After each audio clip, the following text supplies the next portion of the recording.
Hello everyone. तो जैसा कि हमने लास्ट एपिसोड के एंड में देखा था कि वो बंदा उन सब का वेलकम करते हुए अपना इंट्रो देता है कि मैं ज़ेनबाई का प्रिंस वू हाई हूँ। अब आगे उसकी बातें सुनकर वू शियानिंग वू हाई से पूछती है मेरा भाई कहाँ है। तो वू हाई उसे बताता है कि वो और सेकंड हाईनेस 6 महीने पहले हिस्टोरिक साइट में चले गए और अब तक वापस नहीं आए हैं, जिसे सुनकर वू शियानिंग चौंक जाती है और कहती है इसका मतलब यहाँ पर बस तुम ही बचे हुए हो।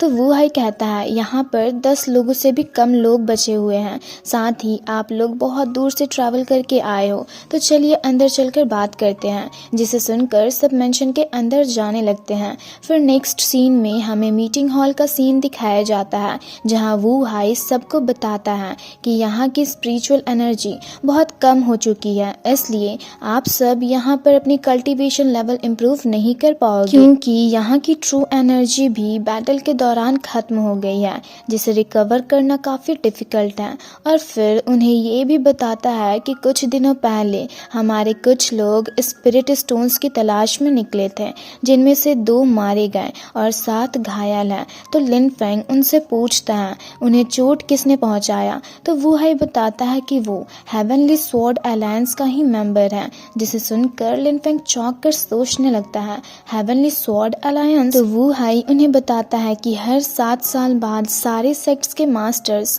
अपने अपने डिसिपल्स को स्टार पैलेस में होने वाले जीनियस बैटल में पार्टिसिपेट करने के लिए भेजते हैं, और अगर तुम लोग भी जीनियस बैटल में टिक पाए तो तुम सबको भी स्टार पैलेस की तरफ से रिवॉर्ड मिलेगा। साथ ही एक्स्ट्रा ऑर्डिनरी टैलेंटेड कल्टीवेटर को स्टार पैलेस की तरफ से डिवाइन रिलम में जाने का मौका दिया जाएगा। जिसे सुनकर मेंग चौंक कर कहता है डिवाइन रिलम, जिस पर वू हाई कहता है स्टार पैलेस लिंगलू का मास्टर है और कहा जाता है ये लोग 9 हेवंस रिलम से आते हैं ताकि स्टार पैलेस के कमांड को ले सके। तो अगर तुम्हें भी डिवाइन रिलम में जाना है तो एटलीस्ट तुम्हारे पास गॉड बनने की काबिलियत तो होनी ही चाहिए। जिस पर शिंग कहती है पर मेरे एंशिएंट गॉड कॉन्टिनेंट में तो हजारों सालों से किसी ने भी खुद को गॉड नहीं कहा है। तो वू हाई कहता है ऐसा नहीं है, 28 साल पहले हमारे एंशिएंट गॉड कॉन्टिनेंट का जीनियस स्वॉर्ड किंग लिन शाओतियान को स्टार पैलेस ने डिवाइन रिलम में जाने का मौका दिया था। साथ ही उन्हें प्रॉमिस भी किया गया था कि हम उनकी कल्टीवेशन को इम्प्रूव करने में और साथ ही सही रास्ता दिखाकर एक गॉड बनने में उनकी पूरी मदद करेंगे, पर फिर भी उन्होंने गिव अप कर दिया। जिसे सुनकर लिन फेंग सोचने लगता है और कहता है एक बार डैड ने गॉड रिलम में जाने के लिए पैसे भी उधार लिए थे। तो वहीं एक बंदा कहता है आखिर स्वॉर्ड किंग लिन शाओतियान डिवाइन रिलम में क्यों नहीं गए।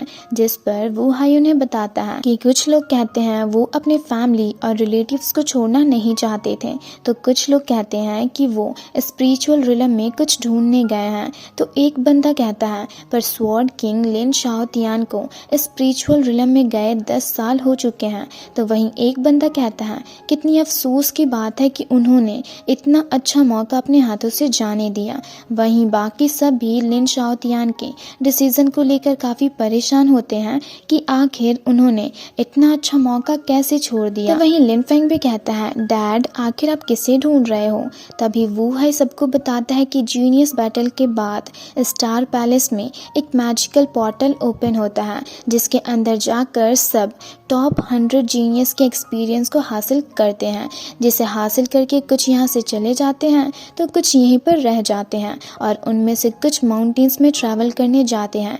क्योंकि लिंगलू में स्पिरिचुअल एनर्जी बहुत कम है, इसलिए हमें मेजर मॉन्यूमेंट्स को हमेशा विजिट करना पड़ता है स्पिरिट स्टोन्स को ढूंढने के लिए। और मेजर मॉन्यूमेंट्स के छोड़े हुए लोगों ने मिलकर एक अलायंस बनाया है, और ऐसे टोटल 7 अलायंस हैं, जिसमें 4th रैंक पर स्टार हॉल के स्टार पाइथन है, और 2nd रैंक पर स्पिरिचुअल रिलम के नॉर्दर्न एम्पायर के हेवनली स्वॉर्ड पाइथन है, और 3rd रैंक पर स्पिरिट रिलम के साउदर्न एम्पायर के स्काई आई पाइथन है, और 4th रैंक पर मेजर रिलम्स के लूज कल्टीवेटर के बैंडिट पाइथन है, और 5th रैंक पर स्पिरिचुअल डोमेन शाइशान के 10,000 पॉइजन अलायंस है, और 6th रैंक पर हमारे एंशिएंट गॉड कॉन्टिनेंट के तियानवू अलायंस है, और लास्टली 7th रैंक पर स्पिरिचुअल सेंट्रल रिलम के ईस्टर्न पार्ट के यूनहाई लीग है, जिसे सुनकर मैंग कहता है तो हमारा ancient God continent 6th rank पर है।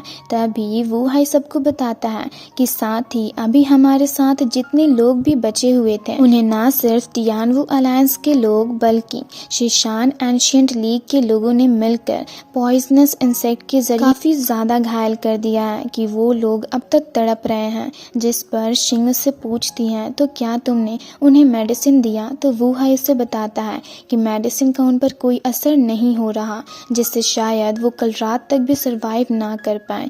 जिस पर शिंग उनसे पूछती है तो क्या हम उन्हें एक बार देख सकते हैं। फिर नेक्स्ट सीन में हम देखते हैं वू हाई सबको अपने घायल बंदों के पास लेकर जाता है जो दर्द से तड़प रहे होते हैं, जिन्हें देख लिन फेंग सोचते हुए कहता है इनके अंदर जो पॉइजनस इंसेक्ट हैं उन्हें बाहर निकालना इतना आसान नहीं है। तो वू हाई उसे बताता है कि इन सब के अंदर जो पॉइजनस इंसेक्ट है उसमें 10,000 पॉइजन केव का पॉइजन भरा हुआ है, जिसे सुनकर शिंग सोचने लगती है। तो वू हाई उन्हें बताता है कि इनके बॉडी के अंदर तियानवू पॉइजनस वॉर्म है जो कि हमेशा ही पॉइजन गैस कैरी करते हैं, इसलिए इन्हें ठीक करने के लिए हमें सबसे पहले उन पॉइजनस वॉर्म को इनकी बॉडी से निकालना होगा। पर हमने अब तक कोई एक्शन इसलिए नहीं लिया है क्योंकि वो पॉइजनस वॉर्म काफ़ी फास्ट होते हैं जो इनके बॉडी के अंदर तेज़ी से पॉइजनस गैस को फैलाकर इन सब के हार्ट को डैमेज कर रहे हैं, जिन्हें हम चाहकर भी बाहर नहीं निकाल सकते। जिसे सुनकर शुया कहती है तब तो इसे हैंडल करना इतना आसान नहीं होगा, और लिन फेंग से पूछती है क्या तुम्हारे पास इसका कोई सॉल्यूशन है। तो लिन फेंग कहता है उन्हें बचाने के लिए पहले हमें तियानवू को खत्म करना होगा। जिस पर मैंग कहता है ये किसे नहीं पता कि हमें पहले तियानवू को खत्म करना होगा। तभी एक बंदा लिन फेंग से कहता है कि अगर तुम्हारे पास कोई सॉल्यूशन नहीं है तो तुम्हें प्रॉब्लम्स भी क्रिएट नहीं करनी चाहिए। तो शिंग लिन फेंग से पूछती है कि क्या आप उनसे छुटकारा पा सकते हो। जिस पर लिन फेंग कहता है उस पॉइजनस वॉर्म से सिर्फ उसका मास्टर ही उन्हें बचा सकता है और किसी और के लिए उसे फोर्सफुली रिमूव करना इम्पॉसिबल है, वरना वो इंसेक्ट फिर से आकर बाकियों पर हमला कर देंगे। पर शायद मेरे पास एक सॉल्यूशन है जिससे ये ठीक हो सकते हैं। तो वो हाई कहता है क्या सच में। जिस पर शिंग पूछती है कैसा सॉल्यूशन।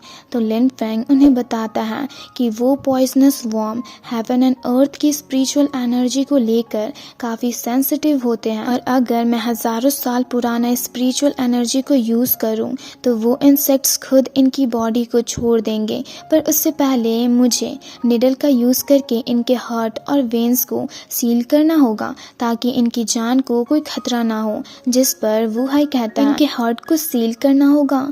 पर तो शिंग कहती है आप इसकी फिक्र ना करें, अगर लिन फेंग इन्हें नहीं बचा पाए तो मेरे ख्याल से कोई और भी इन्हें नहीं बचा पाएगा। जिसे सुनकर वू हाई लिन फेंग से रिक्वेस्ट करता है कि प्लीज़ उन्हें बचा लीजिए। तो लिन फेंग कहता है आप परेशान ना हो, मैं अपनी पूरी कोशिश करूँगा, और उन्हें बाहर जाने को कहता है। तो वू हाई सबके साथ बाहर चला जाता है। तभी लिन फेंग का बर्ड वहाँ पर अपीयर होता है और एक स्ट्रॉन्ग एनर्जी रिलीज करता है, और लिन फेंग से कहता है मास्टर इन पॉइजनस वॉर्म को बाहर निकालना इतना आसान नहीं होगा, क्या आपका प्लान कुछ और है। तो लिन फेंग कहता है हाँ, हजारों साल पुरानी कोई भी आम स्पिरिचुअल एनर्जी इन पॉइजनस वॉर्म को बाहर नहीं निकाल सकती, पर इमॉर्टलिटी टेक्निक ये काम कर सकती है। और एक स्पिरिचुअल एनर्जी शो करते हुए कहता है ये इमॉर्टलिटी एनर्जी है जो इमॉर्टलिटी टेक्निक से ली गई है, ये उन पॉइजनस वॉर्म्स को बाहर निकालने के लिए काफी अच्छी है। तो उसका बर्ड कहता है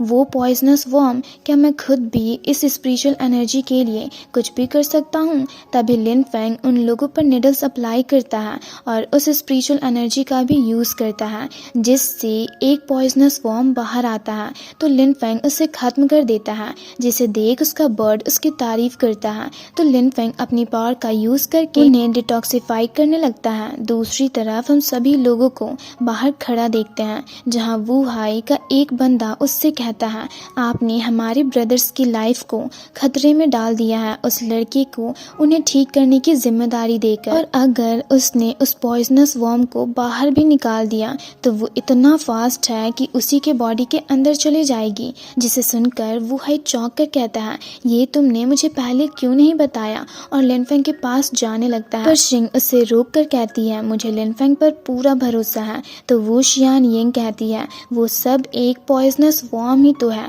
तो उसकी इतनी फिक्र करने की क्या ज़रूरत। और वो हाई से पूछती है, मेरे सेकंड ब्रदर इस सिचुएशन में आखिर आए कैसे। तो वो हाई उसे बताता है कि जब उन्हें विरासत मिली तब वो हिस्टोरिक साइट्स में कोई चेंजेस नहीं चाहते थे, साथ ही वहाँ पर एलियन मॉन्स्टर अटैक पर अटैक किए जा रहे थे जिससे सब कुछ बर्बाद हो जाता। जिस पर वो शियान येंग चौंक कर कहती है, एलियन मॉन्स्टर। तो वो हाई उसे बताता है कि सेकंड प्रिंस जो हमारे वेस्ट बैंड में सोल इम्प्रिंट छोड़ कर गए हैं वो अभी तक वहीं पर है, इसलिए मुझे लगता है उनकी जान खतरे में नहीं है। तो वो शियान येंग कहती है, ये तो बहुत अच्छी बात है, पर अच्छा मौका ढूंढ कर तो मुझे वहाँ ले चलना, मैं उसे देखना चाहती हूँ। और उसके ये कहते ही ये एपिसोड यहीं पर ख़त्म होता है।